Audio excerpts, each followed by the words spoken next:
जय हिंद दोस्तों, एक बार फिर से आप सभी का स्वागत है आपके अपने चैनल खाकी टाक में। मैं हूं आपका दोस्त आपका भाई अनुज सिंह, लेकर आया हूं आपके लिए एक और इन्फॉर्मेटिव वीडियो।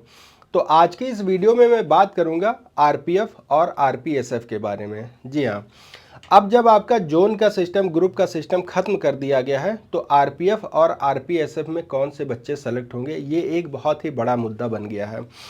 क्योंकि पहले जब ग्रुप सिस्टम हुआ करता था तो जो रेलवे का एफ ग्रुप था, इसमें आरपीएसएफ आती थी। मतलब कि जिसको एफ आरपीएसएफ में डायरेक्ट जाना है वो एफ ग्रुप में फॉर्म भर देता था और उसका डायरेक्ट वहीं से सिलेक्शन हो जाता था।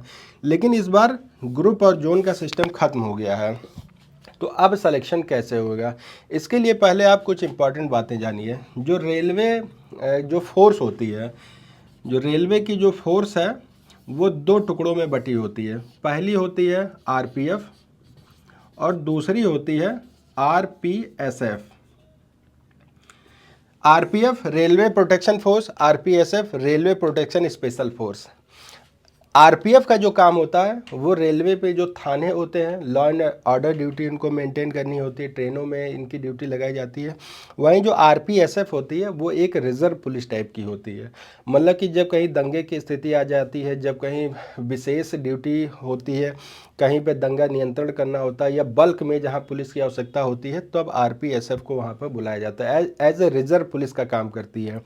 सेम ऐसे ही ये काम करती है जैसे कि प्रदेशों में होता है स्टेट पुलिस और पीएसी।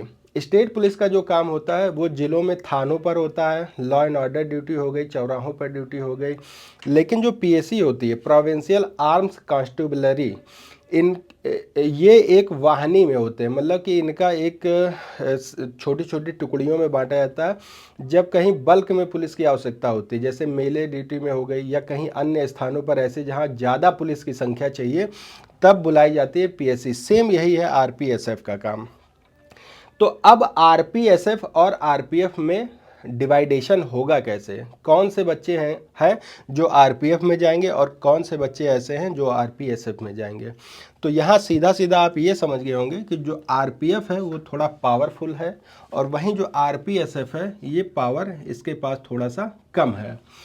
सेम सैलरी रहेगी, सेम तनख्वाह रहेगी, सेम अलाउंसेस रहेंगे, सब कुछ सैलरी सेम मिलेगी। लेकिन यहाँ पर आप जो रहेंगे वो जिलों में रहेंगे। लेकिन जैसे आपका आरपीएसएफ में हो गया, तो ये आज मान लीजिए आपकी ड्यूटी यूपी में है, कल आपकी हो सकता है अदर स्टेट में चले जाएं, आप बिहार चले जाएं, पश्चिम बंगाल चले जाएं, मध्य प्रदेश, झारखंड, कहीं भी पूरे देश में इसका मूवमेंट होता रहता है। तो आप घर के करीब या घर के पास इसमें नहीं रह सकते, ना ही अपने परिवार को रख सकते हैं, क्योंकि हर 2 महीने 3 महीने में आपका ट्रांसफ़र इसमें होता रहेगा, आपकी कंपनी मूव करती रहेगी।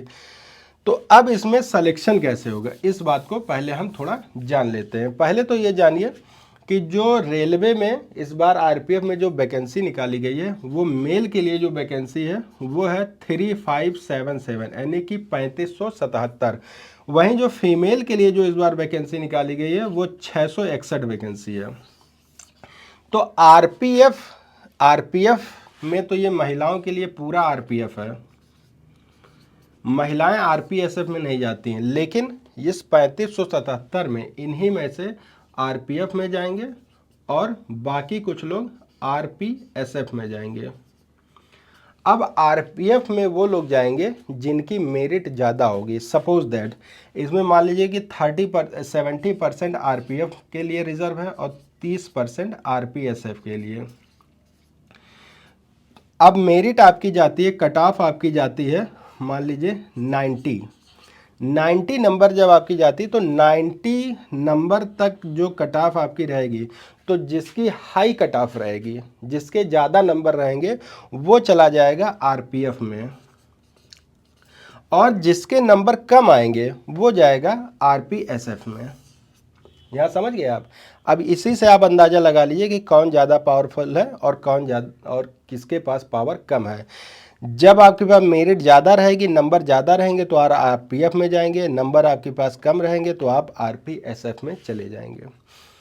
लेकिन यहाँ एक सवाल आता है बच्चों का, सर मुझे तो बस नौकरी से मतलब है। लेकिन जब आप नौकरी करेंगे, धीरे धीरे जिम्मेदारियाँ जब आपकी बढ़ेंगी, तब आपको पता चलेगा कि वास्तव में मैंने कहाँ गलती की।